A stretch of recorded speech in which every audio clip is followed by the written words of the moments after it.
should you require them. So Housing Futures is a partnership to create an evidence base on what community-led housing has to offer in Greater Manchester, particularly in areas of neighbourhood decline and gentrification. We're also looking to build a Greater Manchester network of groups and organisations around community-led housing and create a small consortium of organisations to set up a regional hub for Greater Manchester to offer advice and support for groups seeking to access the community housing fund. We're also carrying out desk-based research to review existing knowledge, primary research, network building, and we'll make a series of stakeholder-specific recommendations in the final findings, which we will launch in December. So we'll start introducing the panel. So my name is Mick Davis. I've been a member of New Onsite Housing Co-op since 2002. I've worked for several housing associations and currently work on national social research surveys, including the English Housing Survey. I'm a member of the Housing Futures Steering Group. Our speakers this evening are Dr. Tom Moore from the University of Liverpool, Marianne Heaslip of URBED, Granby, Streets and Homebaked, and Emily Scurra of the New Economics Foundation. So the format of the evening is that each of our speakers will be making a sort of 15-minute presentation on their topic. At the end of all three sessions, there will be a question and answer session, so please save your questions for the end of that. There'll then be a short break, after which there will be a debate on the issues that have been raised this evening, which we'll be invited to participate. And then at the end there'll be a feedback session, and then hopefully finishing by about 8:30, when anyone wants to join us in the Wetherspoons pub, in the Waterhouse, where no doubt discussions can carry on over a drink.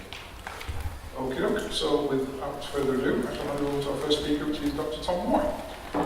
Okay, hi everyone, I'm Tom from the University of Liverpool. I always feel like I'm at karaoke when I'm holding a microphone, but I won't be subjected to that. So I've had the fortune of working with and on community land trusts for about 10 years now. Originally started off just as an interest, and then I've been lucky enough to sort of be able to do research on community land trusts as part of my day job as a lecturer at the University of Liverpool.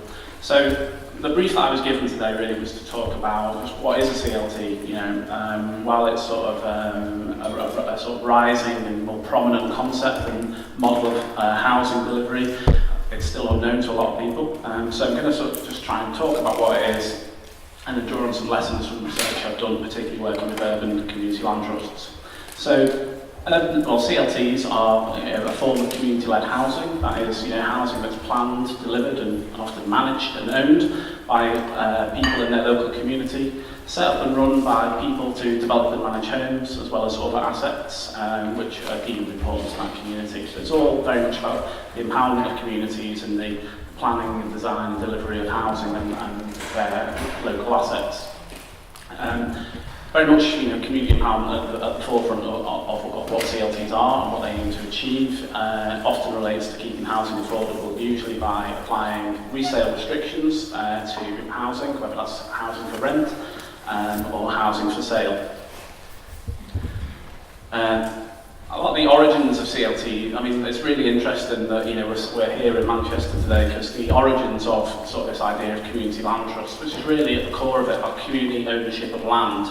And using that for the benefit of local communities. It's just that it's increasingly tied to provision of housing as well. But the origins are, date back to sort of 1960s rural America, often sort of linked to the civil rights movement, and where marginalised communities, particularly those ethnic minority communities who are very much marginalised, trying to get control of land and empower themselves through that process. Subsequently in America, and now increasingly in the UK and England as well, they're very much used to provide affordable housing, often used to resist gentrification, prevent private profit and speculation on local assets, or to resist unwanted regeneration that might be perceived as being imposed from external organisations. And obviously, this isn't a new thing. Mick mentioned he's lived in a co-op since I think it's 2002, early 2000s. We're very close to Rochdale, which is the home of the cooperative movement, but cooperative housing and these forms of collective housing have always played a fairly, in terms of numbers and scale, very small role in the UK in terms of housing provision. But what's really exciting at the moment is things are like beginning to change with that, with the government investing resources into supporting community-led housing and its development. So there's a real opportunity for communities who are really interested in providing housing for their local communities, so opportunities and resources to respond to. I think I've covered those points there. So, for example, and I've sort of deliberately picked 3 urban CLTs. So, it's, the roots of CLTs often began in rural communities in the UK, where local people, often on low incomes, were marginalised from their communities, unable to access housing that was affordable to them, often due to things like second home ownership and high house prices relative to incomes. Exactly similar, really, to some of the issues we face in our major cities. So the CLT in London, for example, have delivered 23 homes which have got resale restrictions, and the resale prices are linked to local incomes, so they're genuinely affordable for local people. Homebaked, which Marianne's going to talk about soon, it's a really great example of an urban CLT in a neighbourhood where the community had previously been marginalised and gained voice and empowerment through the process of forming and developing the CLT. And Middlesbrough CLT, where they've developed and refurbished empty properties to provide housing for local people. So a wide range of contexts, but I think the crucial point really is they're all responding to specific local needs which are identified by local people, people who recognise certain needs in their community and want to respond to them.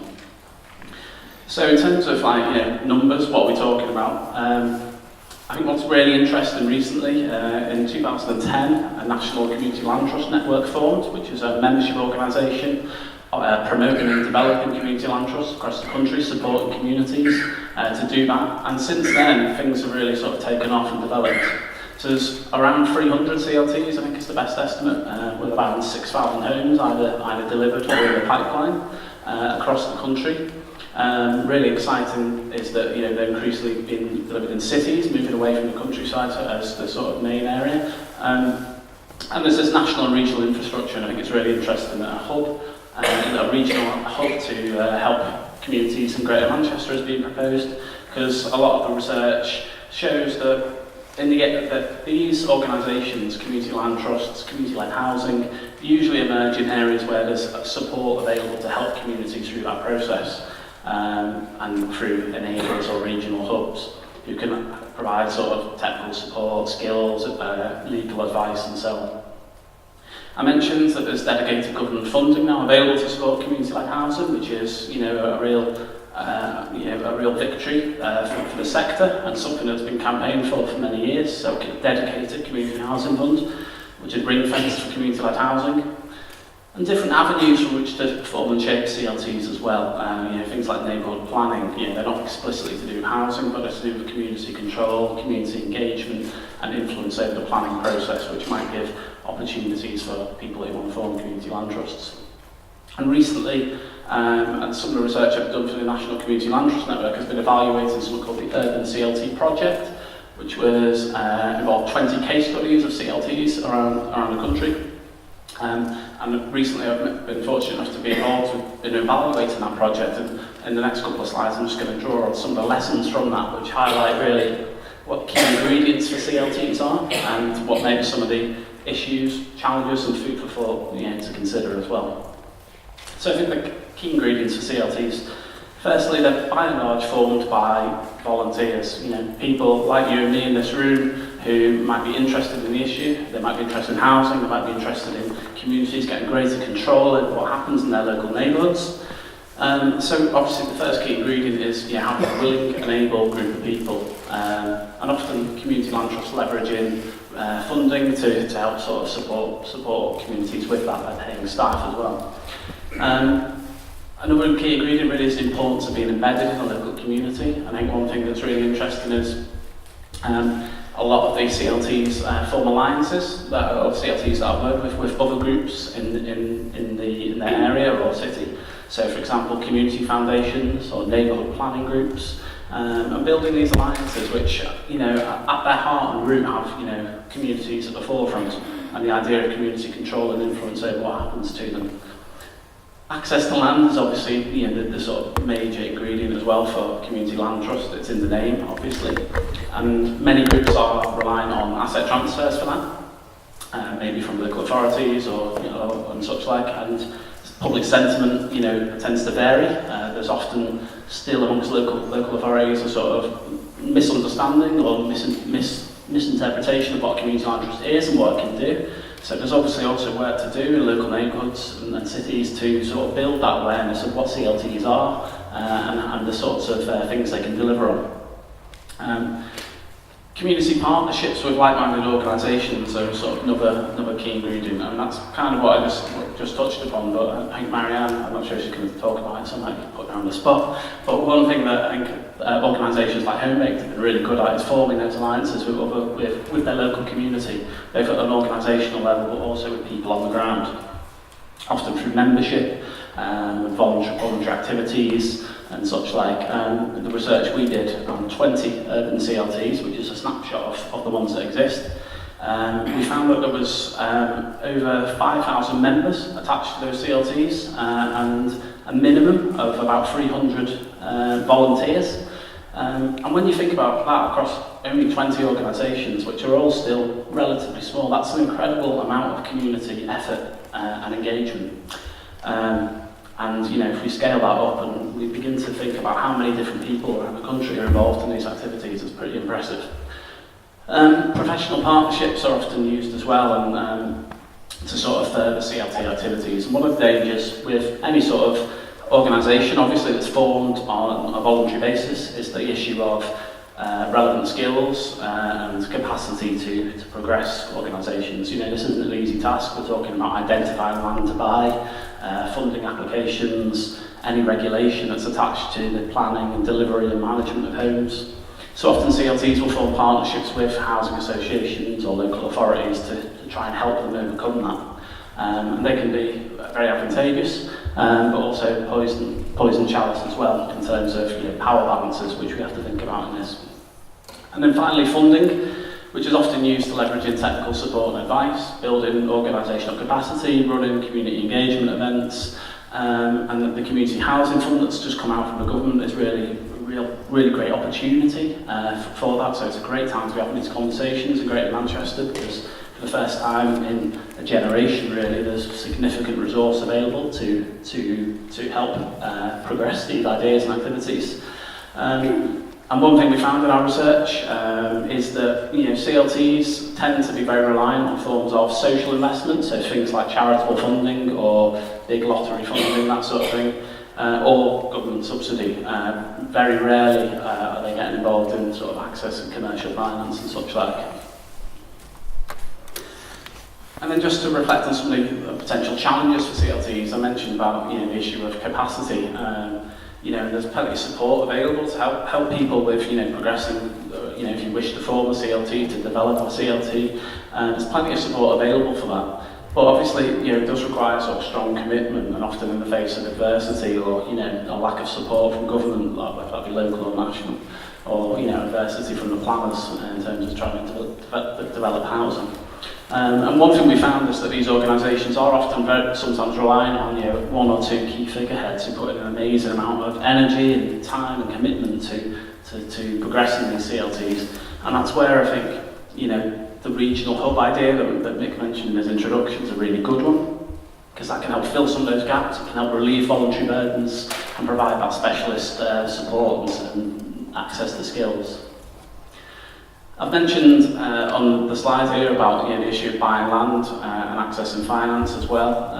And while there's these opportunities available, there's often regulation attached to government funding. So the Community Housing Fund, for example, you can access revenue funding, which can pay to bring in skills and support. And that's kind of almost no strings attached. But once you get funding to actually build homes or buy property or buy land, that can often come with certain regulations attached to it. So, there's these things to bear in mind as well about, an opportunity needs to be considered very carefully. And then there's issues to do with the power balance of partnerships, which I touched upon. So a lot of times, a lot of the CLTs that I've encountered will form partnerships with housing associations who'll basically take on the management of homes after completion. And And these are really good because they, in some respects, are advantageous to communities, because if you're a volunteer and you want to see housing delivered in your community or housing protected from private profit, then obviously you might not be interested in day-to-day management of a home. But also that could, partnerships can also come with certain terms and conditions. So some partnerships will see the rental income go straight into a housing association's pocket, which a community land trust might be happy with, but it also perhaps limits the potential to reuse and reinvest that money for sort of socially minded community purposes. And I think time is ticking away, so this is the final slide, and it's just a bit of a reflection really of why people do this thing. Why would you get involved with a community land trust? And I think the first thing that I want to point out really is the distinctiveness of the idea of community land trusts. So this isn't community consultation or partnerships, community consultation or participation or engagement or anything like that, but this is ownership of local assets for the long-term benefit of communities. And I think if we think about it in the context of Manchester, or other cities as well, with big portions of our cities and land and buildings are being brought up by private, by organisations and companies registered in tax havens. This is an opportunity to take assets and land into community control, protect it, and use it for the benefit of local people and for your neighbourhood. And it's often doing things that local authorities or other organisations aren't. So, for example, one question that we might think about is, what can a community land trust deliver in the context of a massive housing crisis? People can't afford or find places to live. And I'd argue that, they might not solve the housing crisis, but they can chip away at it, and they can do things for the benefit of their local communities that local authorities or housing associations might not be interested in, given the decline of social housing. And finally, just a platform for community voice and control. And I think it's really fascinating. There's some excellent examples around the country of how embedded community land trusts are and can be in their communities, drawing on big memberships and large pools of volunteers to provide a platform for community voice, control and influence over what happens in their local neighbourhoods. So with that, I'll hand over to Marianne, and thank you for listening.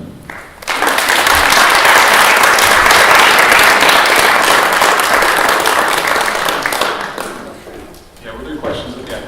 All right. So our next speaker is Marianne Heaslip from Homebaked CLT. I'm technically not from Homebaked, so Oh, right. yeah, that will do. It's all right. So, hello. Thank you for inviting me. To give you a bit of background about myself, I work as an architect at URBED here in Manchester, but I live in Liverpool, and this is my neighbourhood in Liverpool and what it looked like about 6 or 7 years ago now. So this is 10 Street in Granby. I'm going to have to grab my notebook to remind myself what I'm talking about. So the two projects that I'm kind of going to refer to as examples here, Granby, 4 Streets, I'm a member of as a local resident, haven't actually been involved professionally, but I've seen things from that side. Homebaked, which is in Anfield, which is in the north end of the city, I've been involved in on a professional basis, but also as a friend of the project for about the last decade. I think both of these projects I've been involved with for almost a decade, so one thing to say about CLTs is they're not necessarily quick. So, both projects come from, both Granby and Homebaked, came about really in the aftermath of the Housing Market Renewal Initiative. Those of you who are familiar with this, it was the plans to kind of demolish and rebuild large swathes of the inner cities in the north of England. These houses were originally scheduled for demolition. And the idea was that you would improve the area, raise house prices, because low house prices were seen as a problem, even though actually the average house price was probably roughly about right for the income of the people who lived in the area. But obviously that policy got cancelled when the coalition government came in. So both of these projects kind of saw an opportunity to do something differently. And also to be propositional in that, so it's not just about opposing demolition, it's about doing something new. Thank you. But having said that, they both came from slightly different places. So Homebaked, this is some work that I did with Homebaked in kind of 2011, I think it was now.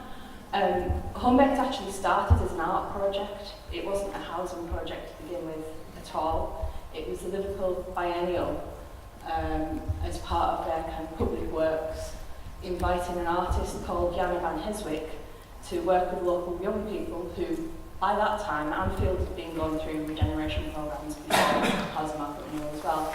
But the 14, 15-year-old kids that we were working with on this project about what is home and what does home mean to you and what makes a good home, had lived in basically a demolition and redevelopment area for a decade, so they didn't know anything other than boarded up houses and demolished blocks. And then Granby, which was slightly different, came from mainly the owner-occupiers who'd been able to hang on in the Four Streets area and had been doing things to demonstrate that the area was still loved and still lived in. So a lot of the houses were owned by housing associations. They had moved their tenants out by this point, but the remaining owner-occupiers, which there were about 30 or 40, a group of them had been doing guerrilla gardening and running a community market just to show that actually we live here, we like it, we'd like to stay, please don't demolish it. And I think doing things differently is really important in all this, and showing that it's possible to do things. So in Homebaked's case, one of the first things they did wasn't actually to do with housing at all. It was to do with reopening a bakery building that we had been using as a base for the arts project, and people kept knocking on the door and saying, when's the bakery reopening? So eventually we found best reopen bakery then. And that was a couple of years' work, but having that as a kind of shop front, the whole project is really important. And also, you know, having somewhere to live and having your daily bread, it's the basics of life and how you do that well. I think there's a different emphasis and drivers to both of these projects, really. From my experience of CLTs up until I got involved in these, was of places in rural areas. So I'm originally from Cumbria, so I knew about some of the CLTs in Cumbria, which were mainly to do with affordability, and the fact that people were growing up in villages outside Keswick and couldn't afford to live in the village that they grew up in. I think the drivers here were very, very different, and I don't know if it will be the same for some of your groups in Manchester, but people had just been through this very top-down process of housing market renewal and being told, your neighbourhood's no good, you have to move out or you have to move into a new house even if you quite like your current house. This was a CLT was almost a vehicle that was a legal entity, so it wasn't like a residents association that could be ignored, and in the case of the residents association in Granby had been largely ignored. It was a legal entity that would own assets, which would give the group and the people who lived in the area a degree of control and a degree of clout, and a say in what happened in their neighbourhood. And I think that was the really important thing. Having a say and doing something positive rather than purely oppositional. I think I was just really going to talk about some of the challenges and opportunities that I've experienced that probably apply to both projects. But the very first thing, the very first kind of barrier you have to overcome as a community group who, you know, made up of local residents who want to take on assets and maybe develop housing, develop other things, is being taken seriously by the people who actually hold the power. So in the case of both of these projects, the buildings, basically what happens in buildings in their area was in the say of the local authority. And it took probably about 3 or 4 years solid work just to get to the point at which the council would sit around the table with you and have a sensible conversation rather than be dismissive. Because I experienced it was really interesting being a professional and turning up as a local resident to meetings with the local authority.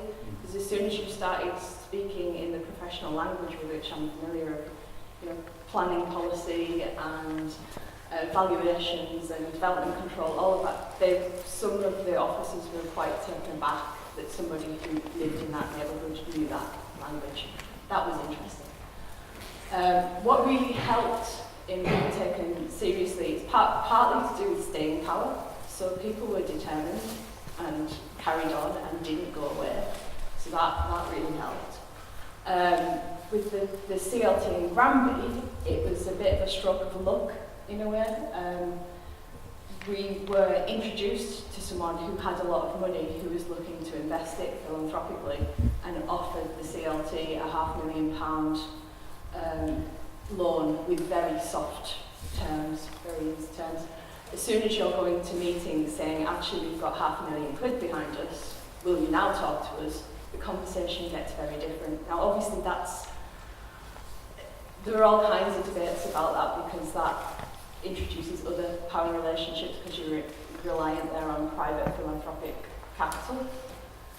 But without that, I don't think that the stuff that has happened in Granby would have happened in the same way. Property valuations were a really big challenge. Obviously, we didn't have the same issue in either case where we were looking for land to do a project. We knew kind of the buildings that we needed to tackle because it was effectively these buildings that had been left to go to rack and ruin, which were the problem that we were addressing. But especially at the start of the project in Granby, we were told that those houses, which are kind of 2 and 3 and some 4-bed terraced houses, which were pretty well built originally, would never be worth more than £50,000, but they all needed about £70,000 or £80,000 of work doing on them. So immediately that doesn't stack up. You can't borrow in order to do that. What we've actually found when you get to this point and you've kind of changed the area and changed the view of the area is that actually, you know, those houses are selling for £100,000 and upwards, which, I'll come on to the gentrification point, that brings in other things. Burnout is a really big issue. So in Granby, people were doing this in their weekends and evenings and free time. And one of the really key people in the project who'd actually spotted the opportunity and kind of written a brilliant letter called Silver Linings around all of the great and good of the city that helped in that whole taking seriously process. She worked on this solidly, one called Ellen Lee, she worked on this solidly for a couple of years and then just had to take a step back because she was just completely frazzled. And people do get frazzled. And if it's in your neighbourhood, the additional thing is that there's no escape. When you open your front door, when you're in your house, it's there all the time. So it's not like a project that you can put down and put away in a drawer and forget about for a bit. It's there. The gentrification issue, really interesting one because we're working here, both of them, and possibly Granby being the prime example, in inner city neighbourhoods that are kind of ripe for gentrification. Granby is next to some of the nicest Victorian parks in the country.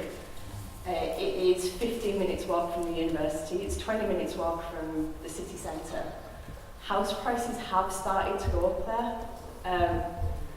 And it's kind of strange because that is partly because of the work that we've done, but we're obviously all very committed to the idea of the housing staying affordable.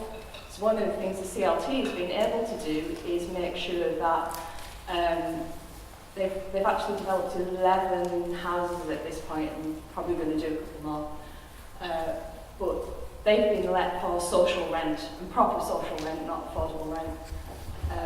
And then 3 of the houses and a couple more are going to be sold as well with kind of resale restrictions that Tom talked about. But there's a question, I think, when it comes to that resale restriction, and it's something that we look at because I'm a member of Terrace for Anyone, which is another of the partners in the project. We're set up as a mutual home ownership society, which basically restricts the amount of speculative. You can't make speculative profit, so I can't move into my house, do it up, and then sell it years later for a killing. That took a while for the council to get their heads around what we were talking about. They're like, why don't you want, we got sent back lease documents with the name, why don't you want to make speculative profits? Like, because that's not what we're about. But anyway, that is something that is really key and something to think about. And then there's the opportunity to be a catalyst, because I think so far HomeBaked has done one flat and is looking at another 9 or 10 houses. The CLT has done 11 houses.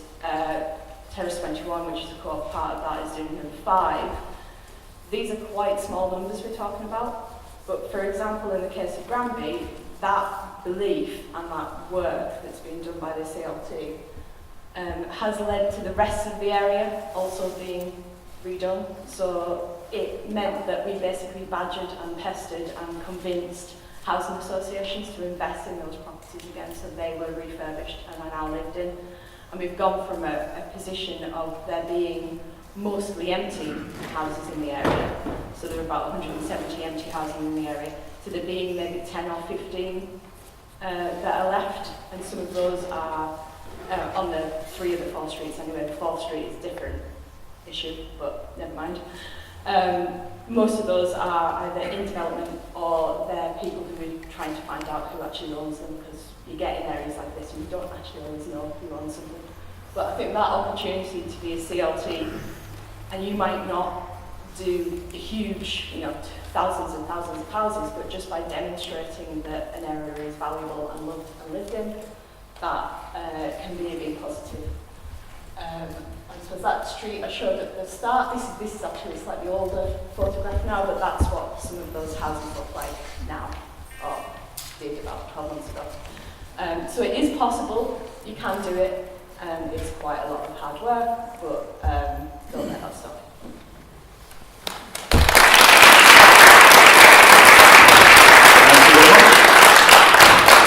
And our third speaker is Emily Scurra from the New Economics Foundation.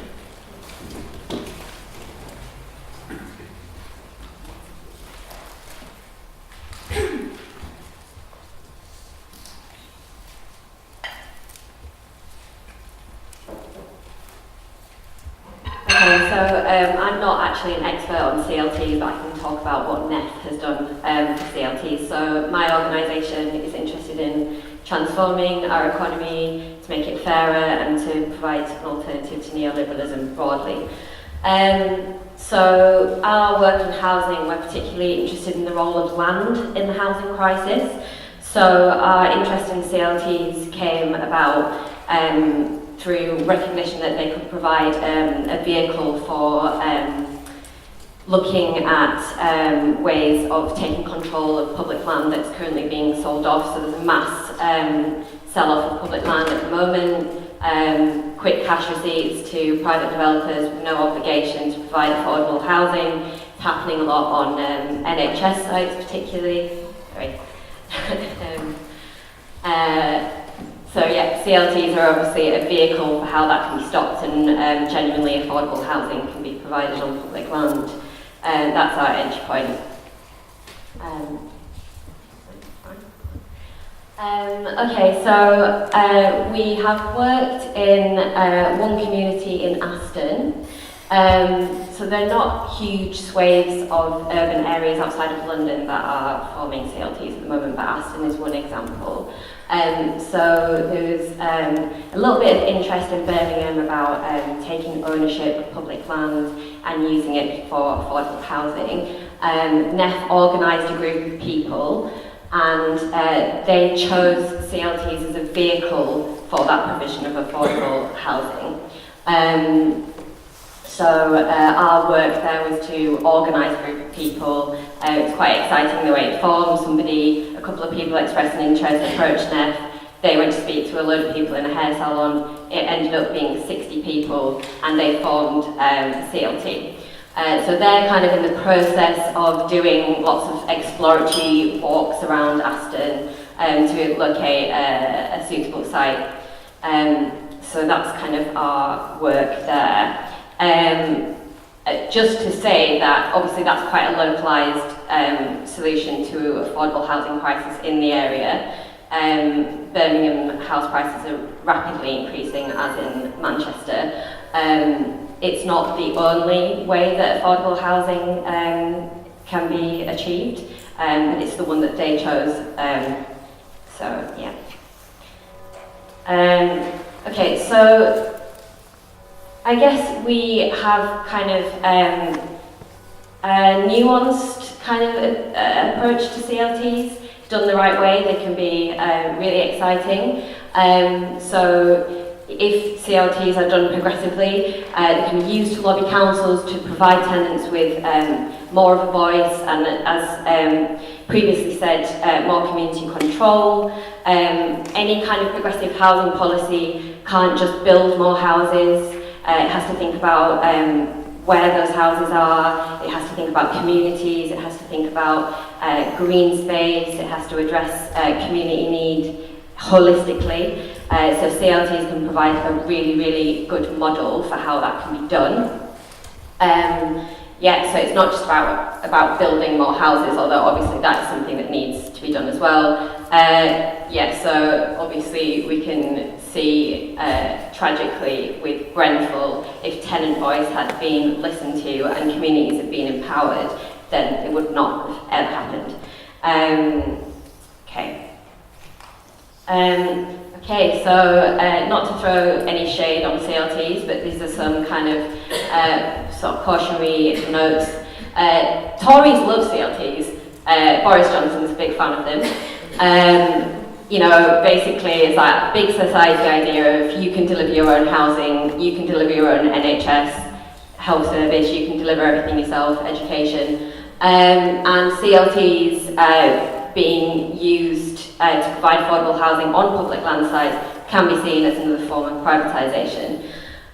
Also, co-ops, cooperative housing, co-housing, CLTs can become quite closed. It's essential that they are open and supportive to the community, otherwise they're not going to be progressive. A lot of the time they are quite middle class. It's great, you create your own Wakanda, your middle class utopia, but it's not inclusive and it's not actually supporting the community. Also, it's not a silver bullet for the housing crisis. Community-led housing is great and localised and does answer to community need, but it's not capable of providing the number of houses that we currently need. It's a great model, but it's not a mass model to the scale that we need. Okay. But yeah, hang on. I would just give another kind of thing, another pro for CLTs that with council houses, I think sometimes on the progressive left we have a tendency to kind of hold up council housing as being this sort of idyllic thing, which, you know, mass social housing in the 50s and 60s was fantastic, but also repairs, it can take ages to wait for repairs, you don't have a lot of control over the land that you own, in fact you have none. And it doesn't, in essence, doesn't create those tight-knit communities in the way that community land trusts can. Okay, so these are kind of two approaches to forming CLTs. And a progressive way of doing a CLT is, you know, the integral part of the rest of the community, so actually inclusive, and they answer to what community need is, representative of all in the community. The affordable homes are genuinely affordable, not necessarily in the way that the Tories would define affordable, and they're genuinely community-led, not just a kind of group of visionaries who come in and decide what is suitable for that community. A more conservative, sort of Boris Johnson favoured way of doing CLTs, and maybe there is a bit of a history of this, that people with large amounts of social and financial capital lead them, and sometimes tax on in partnership with private developers who end up kind of ruining the idea. So a couple of examples. There was as alluded to before, the East London CLT was great because it provided homes that were genuinely affordable. So it's 30% of median income, and that's in perpetuity. and there's obviously conditions about resale. It didn't add to affordable housing stock, it was just 30%, the whole development, St Clements, it was just 30% affordable housing stock, which doesn't actually add to what is already required. It wasn't obviously detrimental, but it's not transformative. It wasn't a transformative development. So 23 affordable homes is great, and it is genuinely affordable, but it's not what we need to solve the housing crisis. Start Haringey is a CLT or community-led housing group that we have supported at NEF. They're fantastic. They have campaigned against the St Anne's development hospital being sold off. So that was a very, very large site that was due to be sold off to a private developer who wanted to create 400 homes on this massive site with just 14% affordable housing. And Haringey is already, it's massive deprivation in the borough, but also massively kind of impacted by gentrification. Start Haringey campaigned against the proposal. They wanted 100% affordable housing and 800 homes, green space, things that would address public health in the area, so massive public health inequalities, and mental health as well, so kind of community gardens that would support the mental and physical health of the community. That is genuinely transformative. It's massively adding to what the requirements of affordable housing is for the site. It creates more homes and it creates a community rather than just houses, rather than just buildings. That is kind of what I would look to, and I think most people on the progressive left would look to as being an example of CLTs done really well. They're in the process. The private developer's proposal has been blown out of the water, very exciting. Sadiq Khan turned it down, GLA have been very supportive to Start Haringey in that sense, but they, as alluded to previously, CLTs take a long time, and it's not a realised vision yet. The Wakanda's not being built. So finally, so NEF are not experts on CLTs, but we are experts in organising campaigns. That's not me. I'm actually standing in for my colleague who's the organiser at NEF, and she is absolutely shit hot at campaigning and organising. I've got some of her cards, so please approach me. So we can support with organising and getting a group together for a CLT. And we also have done lots of research on mapping sites where public land is up for sale at the moment, so I'd really encourage you to check it out and campaign against it, as well as looking at it as a potential for development of community housing. So we have research expertise and organising expertise. If you want the kind of nuts and bolts of forming a CLT, look to the National Community Land Trust Network. There's also the Russ School, which is runs workshops on how to set up a CLT. They are a CLT based in Lewisham that are actually involved in a self-build programme, which is very exciting. And we do have some budget and some resource to support a number of groups, so please do approach us if you need support there.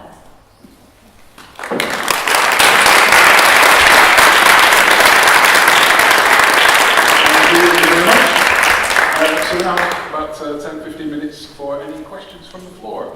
So I'll come over the microphone. Anybody got any questions you want to ask any of the panel?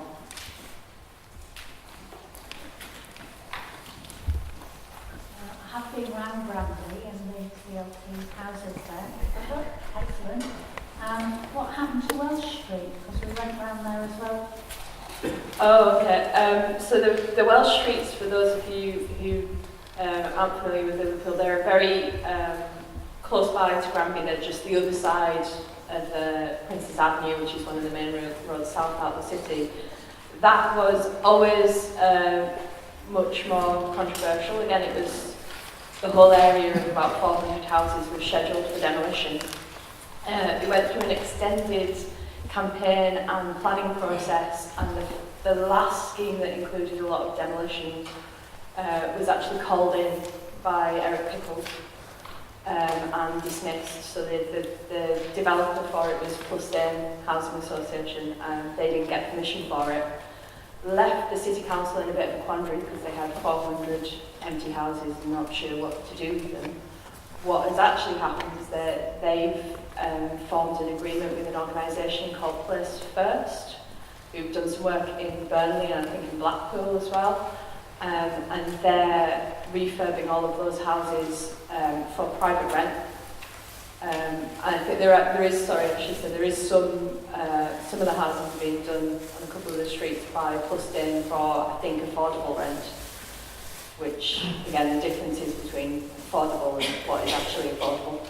And then the Place First properties are private market rent, so they're a bit more expensive.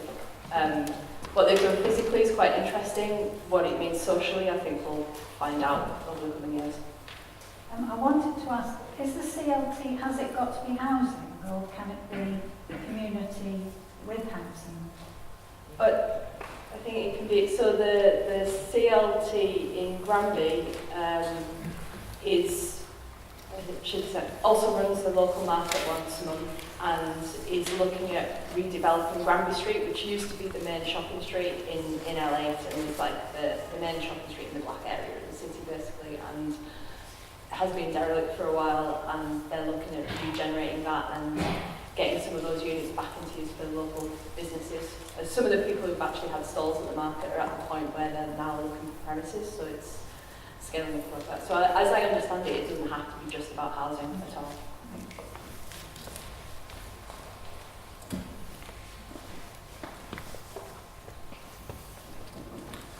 The problem is, around where we are, they've sold all our council housing, they've bulldozed all the houses, and the land's there now which they're trying to sell off. I mean, we are very close to the city centre here, and we are all worried. They've demolished our communities by 3/4, and we've only got 1/4 left, and we're all frightened now what they're going to sell us for and to, because we're right on the northern gateway of Manchester, and we've been now, our land's so expensive that we don't know how we're going to do it as a community, try and get the land to do these things with, because the price has gone up extremely so high.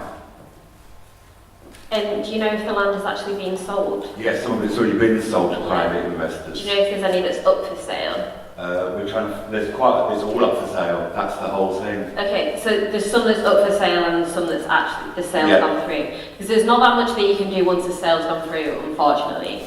But if it's up for sale, you can campaign against that, and it is difficult, it's a difficult process, but that's kind of what we're working on at the moment. So we need help from someone like Dept by the sound of it. Yeah, I mean, yeah, feel free to get in touch, but I think we need to kind of make a big noise about the public land being sold off, because basically you've got a lot of local authorities, or you've got the NHS that's in crisis, they're going to sell to the highest bidder, and with local authorities certainly they have an obligation to sell to what is the best value, and they interpret that value a lot of the time to being the highest price, but actually there's a social value to retaining it in public use and building affordable housing on there. So, you know, it's not like they're tethered to that, that's just how things are being interpreted at the moment. Right, I mean that's it, because we're only a mile from the city centre here, you see. We're prime location, a mile from the city centre, and this is what's worrying all the community that's left.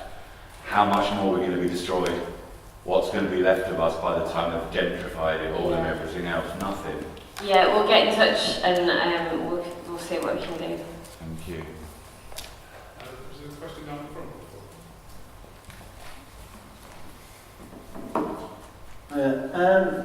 You know the issue on gentrification, like I think you all mentioned it, how if cities keep growing and people are getting more attracted to cities, and these areas where we need to create CLTs are in urban areas, which are probably just outside the city centre, how is that going to, how do you plan to stop the gentrification? Because as much as they kind of need to stop in order for people to keep housing communities, it's not the influx of people coming into cities isn't stopping anytime soon.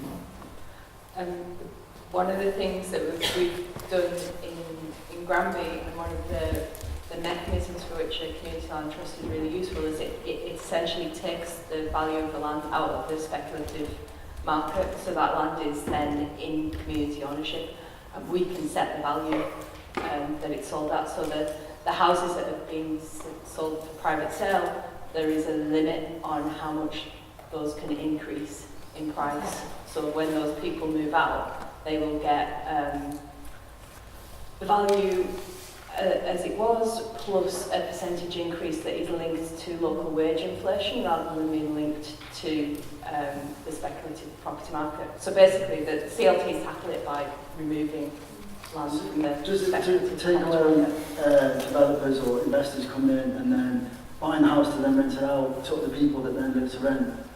You can't do that with the so the CLT has control over who owns. Yeah, I mean, essentially, once the land is in that community ownership, it's owned by a legal entity. They can only sell it if they agree to it, can't they? So, I mean, I don't think anyone, despite, I think we all talked about gentrification and potential resistance to that, I don't think anyone would pretend that community land trusts alone are going to stop cities becoming increasingly gentrified. But taking the London example, and I do agree with what was said about, they did go into partnership with private developers who can actually argue to help to sustain the very system that we might be fighting against. But there is still 23 homes there which will remain affordable in relation to local incomes, so that in itself is a small victory, isn't it? And there'll always be some housing there that is affordable to people. And I think that some of the figures that were thrown around, I can't remember exactly, but there were sort of properties that would sell for $500,000 which were sold for about 150k, so.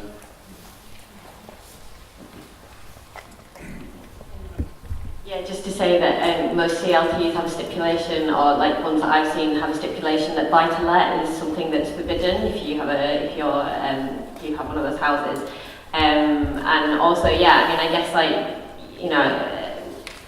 with CLTs in urban areas, it's about creating a model of tying houses to local income rather than the property market, which, as we know, is basically the largest source of unearned wealth accumulation in the UK and contributor to the mass inequality that we're currently seeing. So it's a model for how that can be done differently.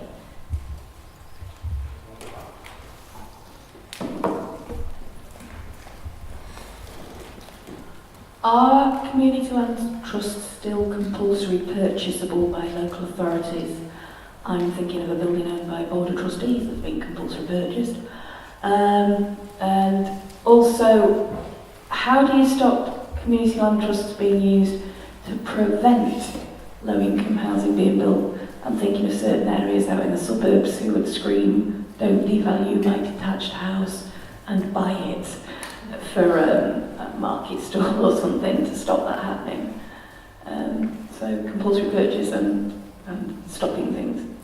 Unfortunately, I don't know the answer to the first question, so I'm sorry I can't answer that.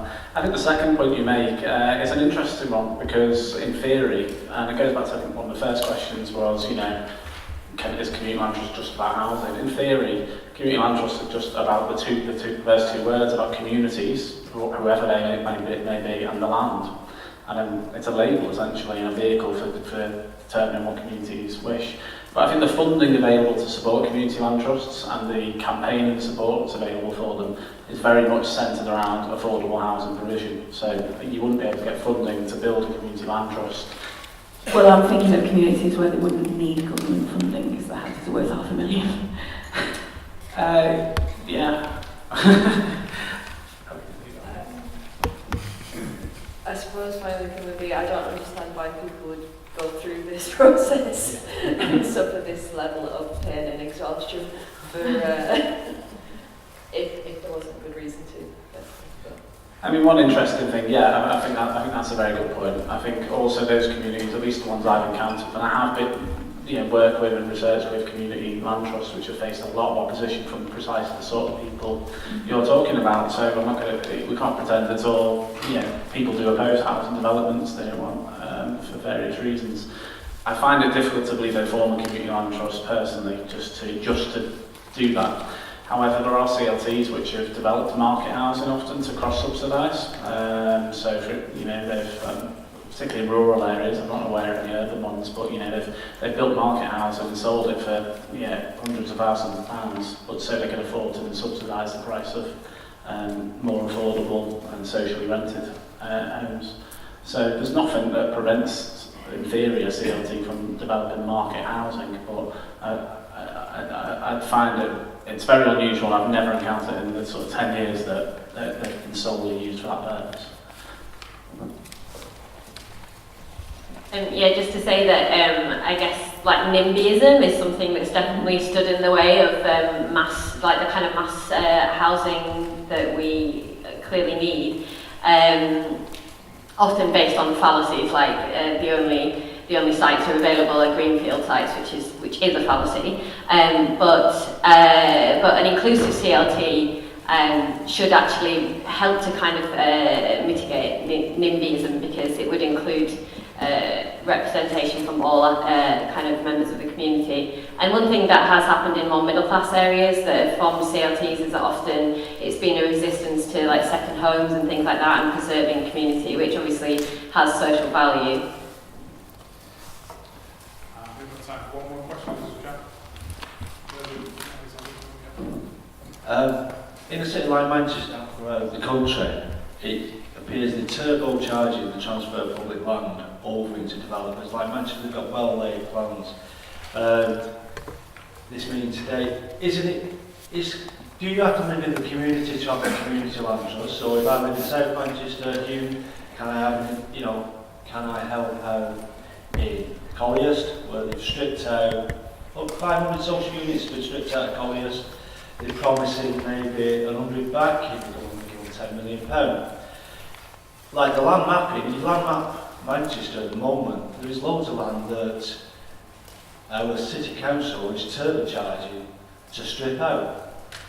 And we need more of a strategic approach where, individuals can be picked off and bullied out of the scene. Is the way we could do a Manchester community land trust, which looks at it, on a more a faster scale, where we can intercede and stop these transfers, because the horse has almost voted, hasn't it? Or it has voted, and we're just left with the grains that are left in the farm. So to answer your question, a good example is Leeds. There's an organisation called Leeds Community Homes, which operates on a citywide basis, and will work with people in local neighbourhoods. So to sort of develop their plans, whatever they may be, whether to develop housing or resist certain things. So there's no reason why you couldn't. A CLT defines its community. So if you were to form a CLT to define the community as Manchester, then that's that is what it is. Yeah. And just the other point is it just local government land, where you mentioned the NHS land, or is it government land? So anything like a school, an NHS site, anything like that, that's what we should be focused on. It's happening everywhere.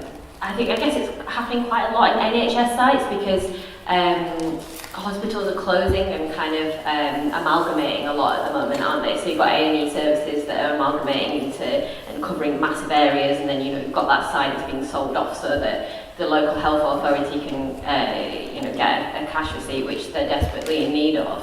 It can be a difficult argument to make, but it's about that longer term cost-benefit analysis of thinking about the wider and long-term public health of the area, which obviously affordable housing is absolutely integral to supporting public health.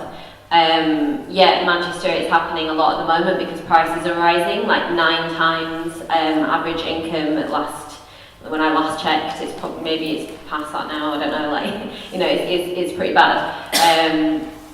And I guess it's an easy thing for councils to do because they need the money, but it's making that longer term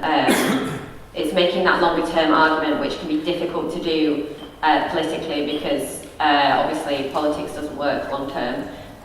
But the more we build up the argument by looking at areas that hopefully start do manage to execute their plans and do provide these sort of genuinely affordable homes, I mean, there's going to be a massive saving on the housing benefit bill for one, and they have the weight of economics to support this argument. So I guess it's about campaigning as well as trying to take ownership of that land for public use. Good evening. Just before we do that, somebody's asked about the slides if they're available. So anybody that has booked through Eventbrite, you can have your email address and we can arrange for the slides to be emailed out to people off the list. I presume if you left your email on our list at the door, we'll be able to do that for you. So the second part of the evening is a debate regarding community land trusts. The main question is this a viable model for Greater Manchester? And to start the ball rolling, we've got a few questions pre-prepared. So the first one of these is, what are the critical challenges going to be for people trying to set up a CLT in a city without a strong tradition of community-led housing? And what can be done to overcome these challenges? So I'm assuming we pass this to the panel for the comments first. Okay, this is off the top of my head. So I think what are the challenges in a city which doesn't have a strong tradition of community-led housing? I guess one of the challenges, well, there's probably a couple of different challenges. I guess firstly is mobilising, organising and defining what the issue and problem is, because obviously it's very different if you want to develop 20 affordable homes to resisting the sale of land into private ownership. So I guess, that might be a challenge. I guess another challenge, but also I think the second half of the question was what can be done about it. So this is an answer to both of those parts. Is as I mentioned in my talk, most CLTs benefit. The hotspots areas of where CLTs have emerged tend to be not exclusive, but tend to be in areas where there's some sort of hub infrastructure, an organisation that might be citywide or regional that people who want to mobilise and organise can go to and get started and get advice, help, support from. So, for example, Leeds Community Homes are formed on a citywide basis in Leeds. Oxfordshire at the moment, which is a really interesting one, are forming a hub across the county of Oxfordshire, with a focus on the city, I believe. And they've also tapped in and formed partnerships with different community-based organisations and alliances, because there's a lot of organisations that might not be focused on housing necessarily, but they're very interested in empowering communities to have some control and influence over what happens to them. So they can be ways of tapping in and into different energies in the city and forming alliances that can mobilise. If I think of any more, I'll ask for Mike back, but I'll hand over. I think one that might be critical, and we struggle with it even in Liverpool, where there is quite a long tradition of co-ops in particular, but the understanding, as mentioned before, from the local authority of what you're trying to do and why. So there's this underlying assumption, there's a worldview that you must be developing in order to make a profit, and as soon as you're not doing that, it can cause consternation and confusion. So people start asking questions about your motivations, and in some cases I think sometimes they think you're trying to diddle them somehow. But I think that can be overcome, so I think that is probably linked to having some kind of infrastructure and some group who can, or support networks that can explain what this is about and explain why it's important, because after all what we're trying to do is create housing, we're not trying to create profits for whoever.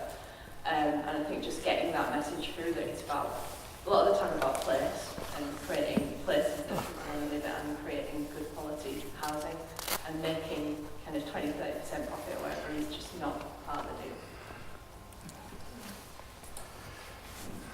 So obviously acquiring land is a big challenge, and in terms of acquiring public land, it's again can be difficult to make the best value argument, as I spoke about before. And then community organising is always difficult. Community organising that's genuinely inclusive and leaves you with a group that is representative of the community can take a while. And there's no kind of, it's an art, there's no sort of definite way to do it. And then another kind of big challenge is it takes a long time.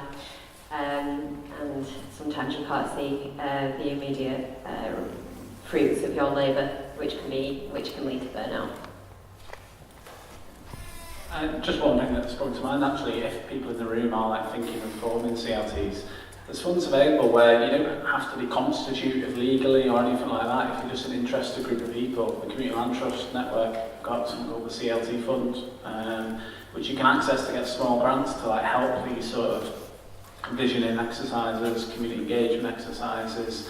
So I just thought I'd throw that out there because I know this from the conversations in the break that some people in the room are interested in the concept, but you don't have to be like far down the path to actually gain some resource to help you do some of these things. One thing I thought of is another thing that will be an issue is sustaining the interest from the members of the group. The problem you're up against developers that have got power, money and infrastructure that can, as a swoop on a piece of land, get everything built and done before you've got your boots, before you constituted your first meeting and decided who's going to arrange the sandwiches for the next meeting. And sustaining that interest for people over the long period of time that it takes to get a thing off the ground is a difficult, especially when everyone's got busy lives and people have got, their own issues to worry about, their own, the kids to worry about and everything else on the plate. Keeping a group together that's functioning over what can be a 10-year process in some cases is obviously going to be a significant challenge. Anyone on the floor have anything to contribute?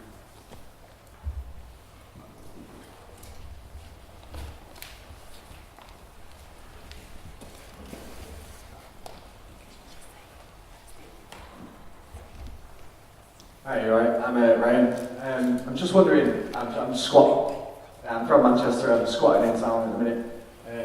I'm just wondering, how small can these community land trusts be? I mean, is there do you need a big dynamic houses to work in towards that? Could you just have a few, do you know what I mean? Say that you've got a small group, you've got a small, goal, if you like, do you know what I mean? To try and make things happen a little bit quicker, do you know what I mean? Rather than taking on a big scale of, say like 400 houses in one area.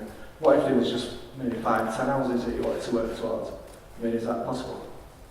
So the CLT in Granby has got 11 houses, so that kind of scale is possible. But as we said before with the CLT, it's not just about those houses. Anybody who lives in the wider area can be a member of the CLT as well, and they're almost like stewards for the streets and run the market, and they're looking at shop units and things like that as well. So it is possible to be small. It can make it quite hard to maintain things, so it's like finding enough people for your board if you're really small, and finding enough people to actually do the work that's needed. And also financially, if you're looking after assets and buildings and you've only got a few, there isn't that much in the way of economies of scale. So when you come to do your building maintenance work and borrowing things like that you do have to think about, it can make it a bit more difficult and costly. And also if you get one of your 10 houses that either doesn't sell or doesn't rent for a length of time, that's like 10% of your income as an organisation, versus if you've got 50 houses, obviously it's a lot smaller impact overall. So it's possible, it's just very different. Yeah, I think I'd agree with all those risks, but I think most CLTs that have actually got housing, as in not in the stage of planning or campaigning, but have actually done it. I think the vast majority of them have got probably below 20, many even below 10. I mean, there's a lot of risks attached to that in terms of economies of scale, as Marianne said, and all that. But most of them, are pretty small in scale actually. The London CLT was 23 homes. Originally, they wanted the whole of the Olympic Park.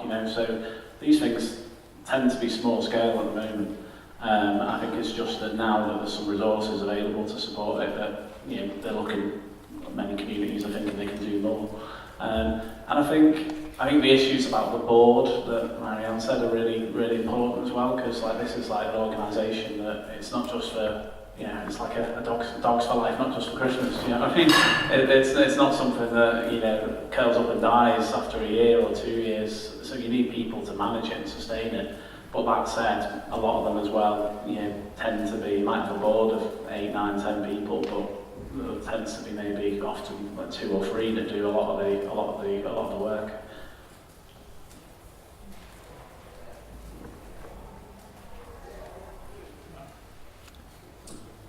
Hi, hi, my name's Lawrence. I'm from Tenants Union and Cooperative Living Freehold Society. For those people who are interested in community-led housing, community land trusts, who own homes, what stops them, say a group of 5 people who own homes, transferring their homes to a community land trust to help protect their community and using that as a way to grow the community land trust movement? Additionally, what would the risks be associated with doing that if that was possible? As far as I'm aware, there's nothing stopping people from doing that if they want to. Probably the main thing that does stop people is that they might lose some money, or they might not, if they hung on to their house, they were going to continue to live in it. Didn't you say particularly, just sorry to butt in, that for you it wasn't about, making any profit about it? Oh yeah, no, for me it's not, but for some people it is. So that I think the thing, in theory, you could do that, but the thing that might stop people would be that worry, because we're kind of training things about house prices like that. Yeah, in theory, it's not, because I've just thought about some of the CLTs that have taken over like empty properties, for example, and that's exactly the same principle really, it's just the other end of the spectrum. It's taking an existing building or asset into the CLT ownership. So I guess in theory there's nothing to stop that. I guess it's just, you'd have to be very socially minded, wouldn't you, and find those similarly. I don't know about the technical detail, but houses earn more than people in the UK at the moment. So obviously, if you're not paying rent and you're a homeowner, it's in your vested interest to keep that situation. So I think that's probably like the lay of the land at the moment and why people aren't doing that, being real. It's a bit like a cold-led house in the model, where people come together.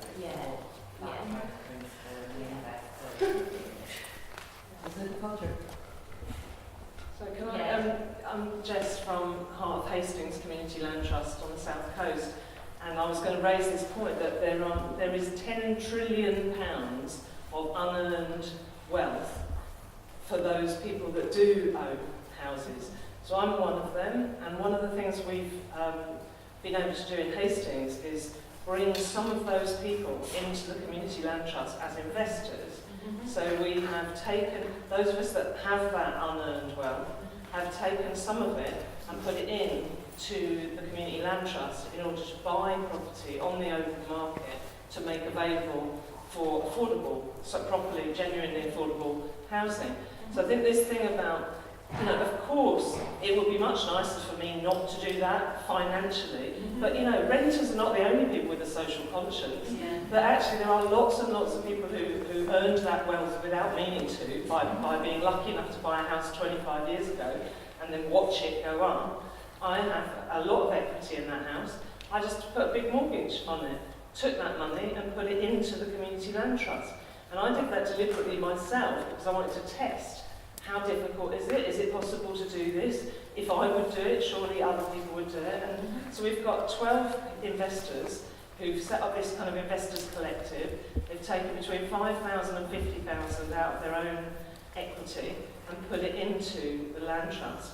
And we're about to go out on this platform called FX, which is a kind of online platform for investment, to see if there's appetite beyond those 12.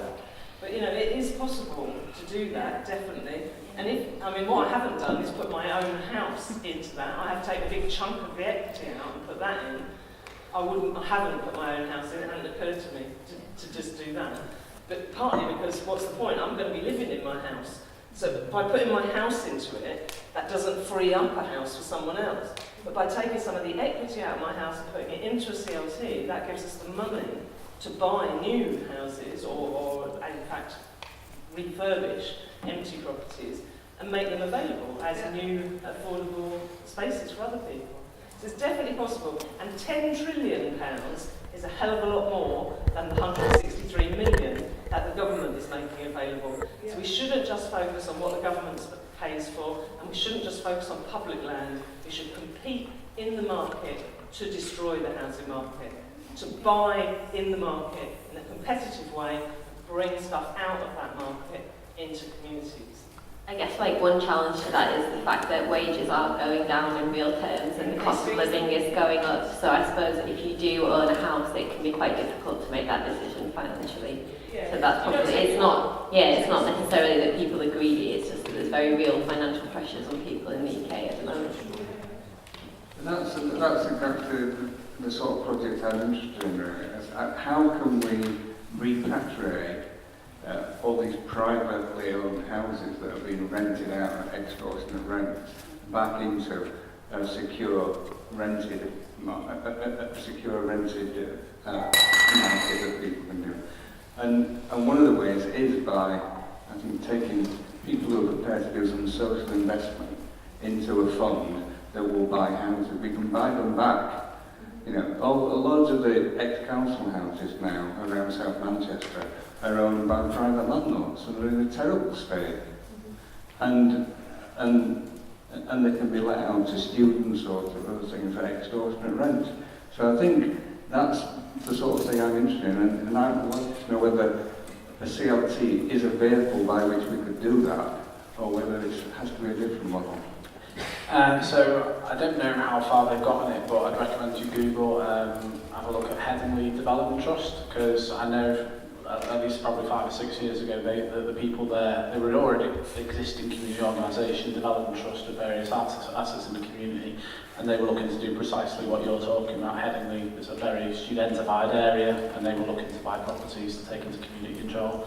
So I can't give you the answer, but I'd recommend having a look on their website and having a look. Sorry, my name's Jefferson Bradley. I'm from South Manchester. If we could move on to the second question that we have prepared for this is, will CLTs ever realistically be able to provide affordable housing at scale, or shouldn't we all just be fighting for more investment in social housing?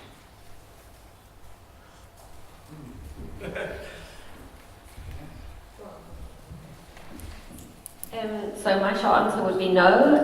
It can't provide it on a mass scale, but it can provide a model for how social or council housing can incorporate community control and a kind of vision for creating not just houses but homes and communities. So I think it's great if if this kind of project is scaled up and can point to some great examples for how when we hopefully do have a more progressive housing policy, that can incorporate community need as well. And yes, we absolutely should be campaigning for more social housing, but how much can we realistically do with a Tory government? It can be quite easy to feel hopeless. So CLTs can certainly do some work to mitigate the sharp end of the housing crisis.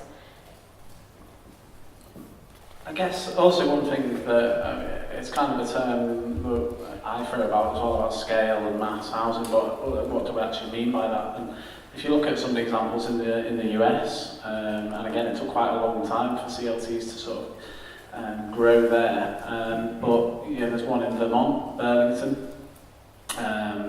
home of Bernie Sanders, so obviously a very sort of socialist viewpoint. He was the mayor at the time, and they own about 5,000 properties now. And then there's debates currently going on with CLTs in America about how much that's about giving communities a voice and empowering communities. But it's exactly the same model we're talking about tonight, and they own about 5,000 properties. So over time, maybe community-led housing here could, but I think in the short term, my own personal view is that portraying that someone can solve the housing crisis isn't really isn't going to curry favour with local authorities that are really obsessed, well not obsessed, but right, you know, the significant strain, long wait lists, homelessness, loads of thousands of people in temporary accommodation in some areas.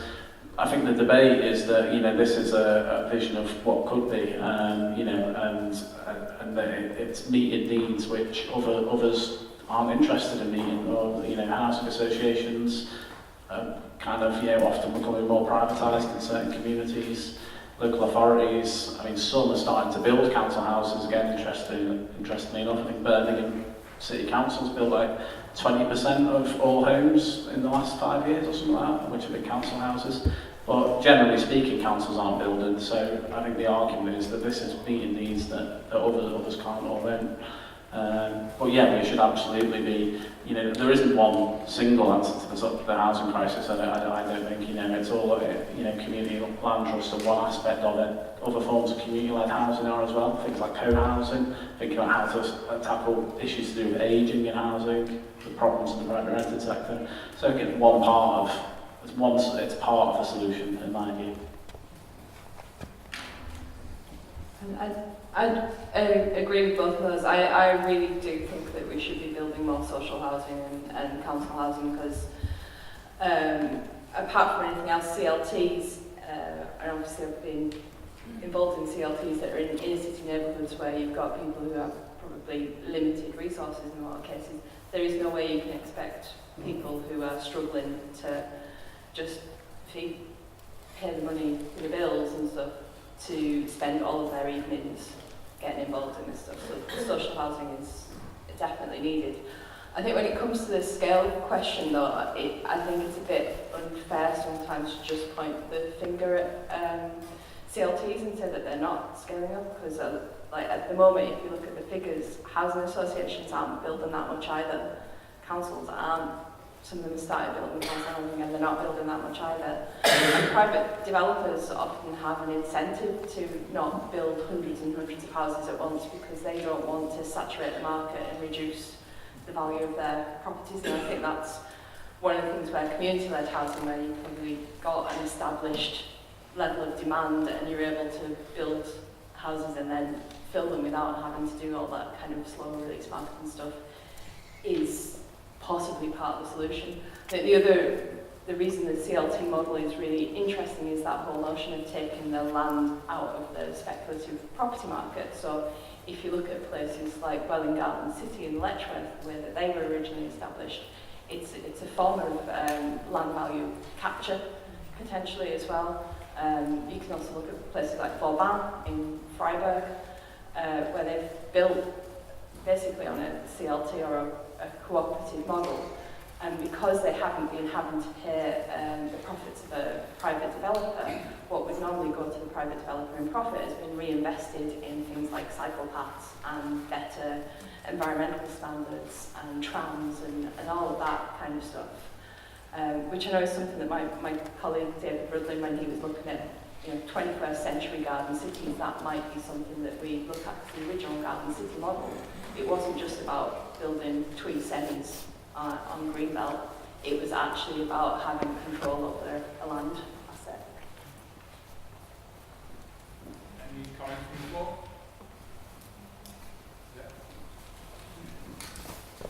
Yeah. My name's Larry from Longside in Manchester. I've been involved in housing co-ops for a long time. I guess we're debating the question of how you bring about change, really, is what's behind this, and there's more than one way of bringing about change, and there's no one right way to bring about change. Some people like to be involved in what you might call an active creation of better ways of living, better ways of organising housing. Some people like to be involved in political campaigns, for example, putting pressure on the government to bring in rent controls on private renting. So there's no one answer to this question. But I think having the opportunity to make to play an active role in creating change is part of the answer of getting people more engaged. We've been talking about how to get people engaged in community land trust, because you need engagement as well as expertise. So having an opportunity to be engaged in something like community land trust has got a wider political purpose, if you like.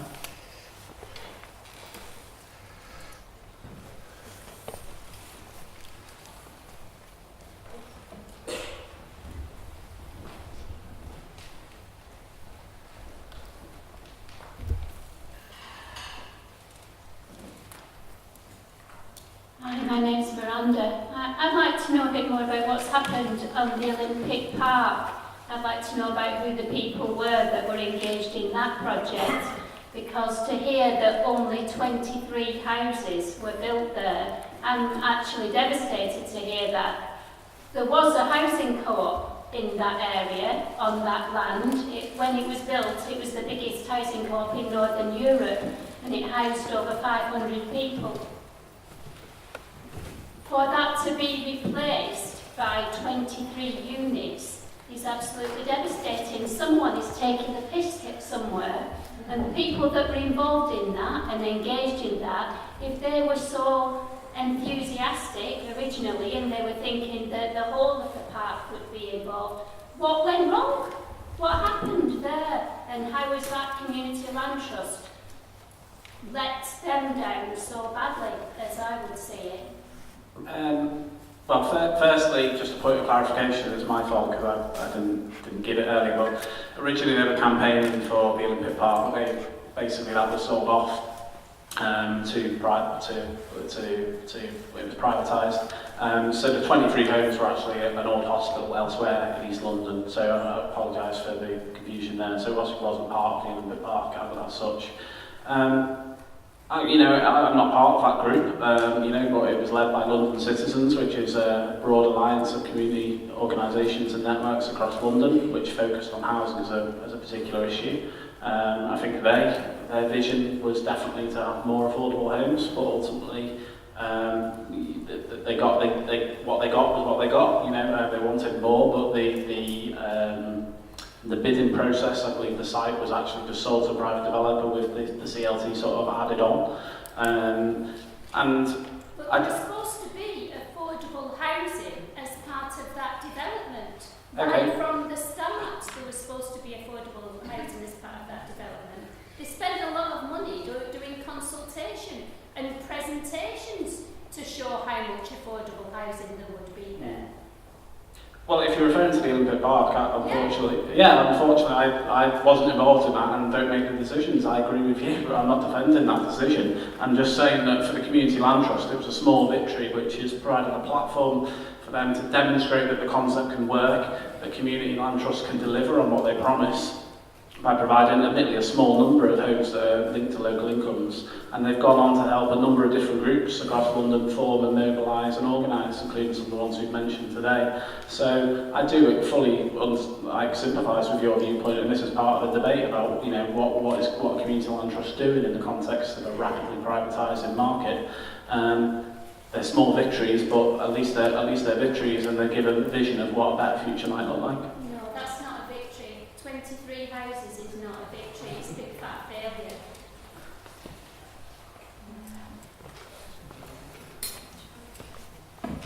I also agree, I don't think it's entirely a failure, but I agree 23 houses is definitely not enough. I guess it was done in the context of vultures, in the form of private developers swooping down on the Olympic Park, trying to make a lot of money.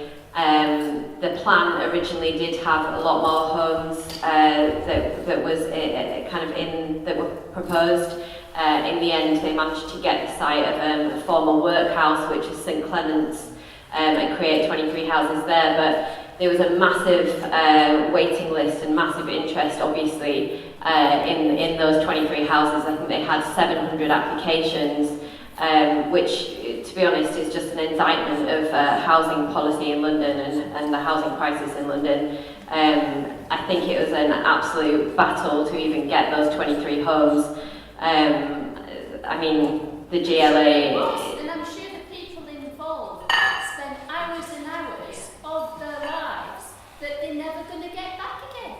Yeah. For 23 houses. Yeah. I totally agree. I think the only good thing about that was that those 23 houses are at least linked to median income in perpetuity. But yeah, you are totally right, 23 houses is not enough. And I don't think it's for kind of failure of wanting a lot more. But I think it's more of an indicative of how difficult it is to get affordable housing on sites like the Olympic Park. And obviously we know that the Olympic Park has led to huge gentrification, massive social problems for people who live in that area. 23 houses is kind of what we have as... Just to say as well, I think this is just illustrative of some of the challenges that you know, any sort of socially minded housing movement or organisation faces, because I might be wrong, but I think the Olympic Park was in the end, after all the campaigning around it, and Boris Johnson made a commitment to including community land trusts on the Olympic Park, and they just sold it off to Qatari investment. So this is, you know, one of the major challenges, you know, that we're facing, and I know that some work done by people involved with the Greater Manchester Housing Group, you know, has shown how Manchester has been increasingly subject to that sort of investment as well. And I guess this is why, you know, it's important for communities to be mobilised about it. I think I'm not fully up on it, but I know that there are ways to potentially challenge this, because what a lot of private developers will argue is that they can't provide or allow for more affordable homes because it affects the viability of the overall scheme. And they will produce viability assessments to show that, which aren't currently public. There has been a little bit of progress on this in kind of forcing a bit of open book accounting, so you can at least see how some of the sums are done. There was a case that went to court, and I think Islington Council won to say, actually, if you're going to be doing these viability assessments where you say you can't afford to do this, we're going to challenge it more robustly. So there are tools like that where we can start, but again, it's not straightforward. That's quite a lot of hard work and quite a lot of specialist advice that most community groups probably don't have access to. And I think it's definitely worth trying to campaign against viability assessments, as kind of shown by this example, that private developers can underestimate how much profit they're about to make and overestimate how much a development will cost them in order to kind of override the stipulation for provision of a certain percentage of affordable housing, which is obviously egregious, and those viability assessments should be public and subject to public scrutiny. So that's a small kind of win that we could have in sort of moving towards more progressive housing policy. Because the other problem is the councillors who go along with the expensive properties because they want to get the council tax receipts once those properties and developments are completed. I just want to say, what I would love to see community land trusts in Manchester, but bearing in mind we have a very obstructive authority that has a dislike of low-income housing. How much can community land trusts do and achieve and set themselves up in the face of local authority opposition? A local authority that's not wanting to cooperate because they've got other plans that involve multi-million people. Could I, before you answer that, could I just add this third question, which I think links in quite well to that? So the third question was just, setting up a CLT requires specialist knowledge and support, for example, from local councils or housing associations. How can grassroots groups avoid this becoming a top-down process This is partly about leveling the playing field. How do people get the skills and information they need to participate as equals in meetings and negotiations? And what forms of community organisations are needed in advance of entering these kinds of negotiations? What can community land trusts do in the face of a local authority that's a hostile environment for them? It's basically my question. Oh, Debbie Blanchard, Great Manchester Housing Action, sorry. Just a shout out to Russ in Lewisham, who run a workshop on how to set up a community land trust and deal with a lot of these issues. They're a great organisation, their course is subsidised. That's something. There's also the National CLT network that provides a lot of specialist advice and support. In terms of encountering intransigent councils, yeah, it's really tricky. I suppose it's like trying to prove that best value thing. We've done some work at Nest that's like cost-benefit analysis of retaining land and putting it to community use and using it for affordable housing. So, you know, feel free to use that. But there's no one answer.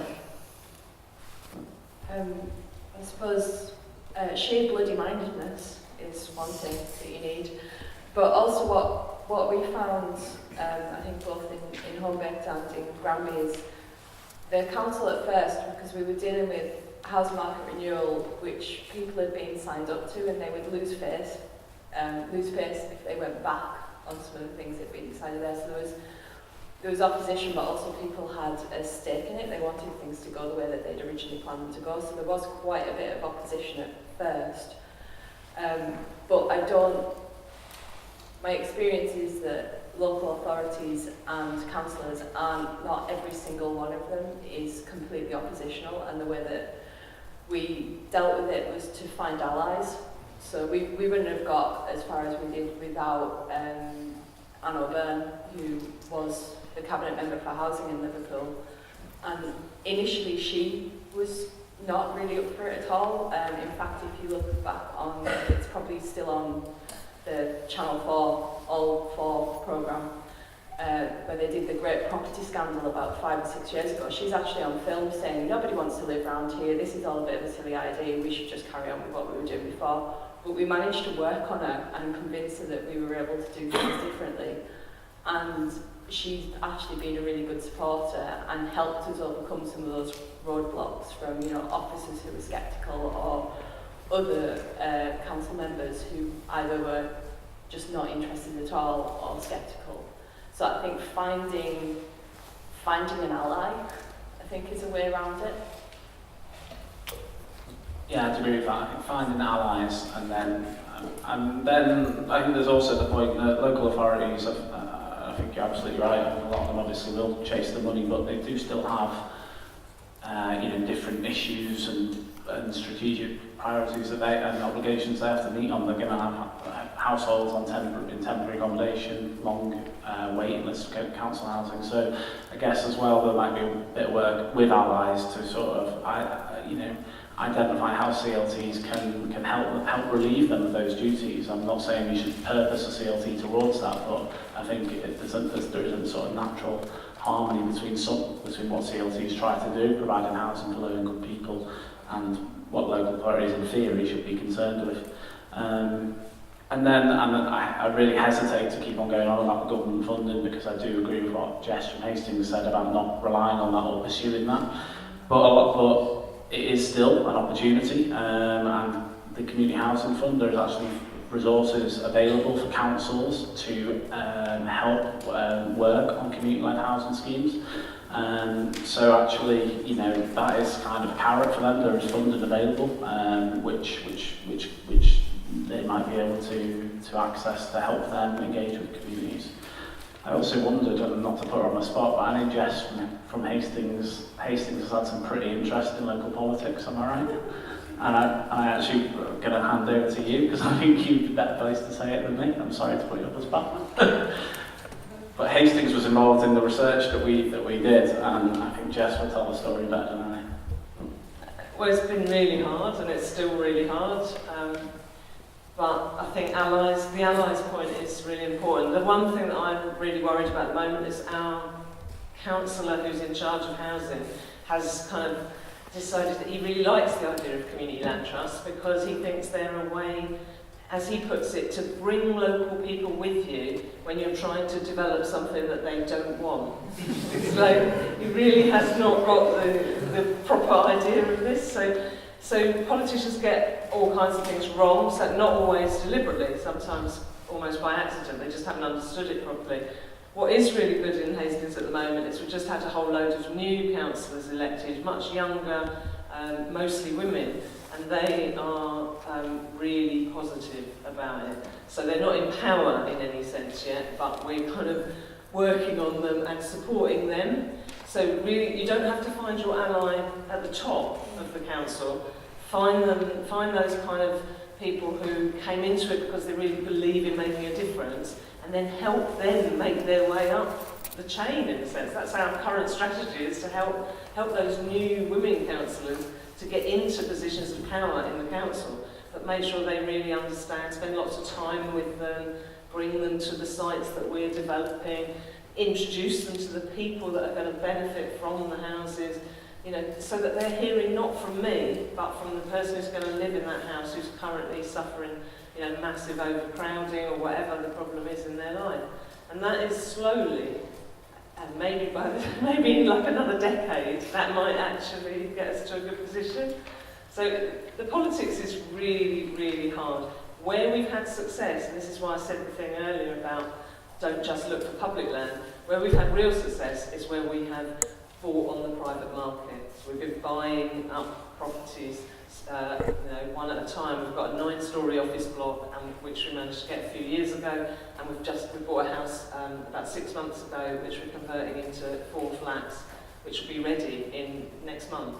So things are moving. It's much easier to do that. Meanwhile, we've got a massive power station site that the council is absolutely failing to help us with, and yet that would produce 77 homes, affordable, sustainable homes, and that's taken us 2.5 years so far, and we've still not got the land. So it's easier to work in the private market, even if it's expensive. You know, you can, like all those developers, they haven't got money in their back pocket, they borrow that money. It is possible to play their game without their profit.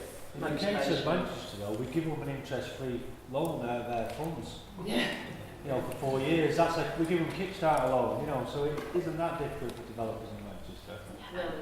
No, well, ask for the same treatment. We should have access to that loan. Yeah, ask for that. Fund. Ask for the same. Their pension funds backed up the bailout of the waste disposal units in Manchester. So, we, as a hub, we need to be able to tap in to that housing fund, these interest-free or commercially sensitive loans, which are probably interest-free for 4 years, when normally a developer would pay 10% for that first loan to get out the ground. Yeah.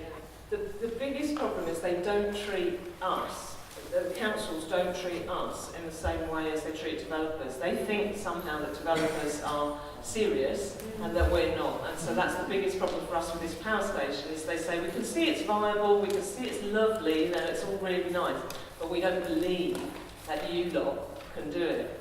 And that's the biggest challenge. So sometimes it's about going and looking for some partners who look really good, just so that you can put them in front of the council and say, look, this guy's our partner now, they're commercial, they've got experience, but it sticks in the craw really, because you don't necessarily want to do that. Thank you. There's a point from Lady Hi, thank you. I'm Philomena, I work in education, but I'm interested in community psychology. And the research that you've been talking about cost analysis sounds really helpful. I'm just wondering, as part of this group ongoing, whether there could be any look at transferring that into the Manchester context. Looking at sort of profits versus the benefits of community cohesion, loneliness, the impacts on mental health, on physical health, because there are groups in Manchester that are trying to take over spaces and do things like gardening clubs and outreach and community events. And I'm just wondering whether that kind of research presented to councillors might make them more likely to look at affordable pieces of land, or even experimenting and allowing the system is of councillors that we have working for us, But right now, we've got a lot of them that have campaigned on the basis that they do want to do things about homelessness and community cohesion. So I'm just wondering whether now is the right time to be looking at presenting evidence that's harder for councillors to argue with. Thank you. We do need to wrap up there, I'm afraid, because the time has caught up with us. Do you want to, think we've got time for one last point? Yeah. Because if somebody hasn't spoken before, we can have. Go on, we'll squeeze one point on it.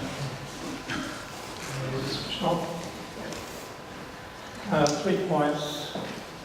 One is, one plank of Andy Burnham's mayoral campaign was that he would be prepared to compulsorily purchase privately owned and rented houses that were not kept properly maintained.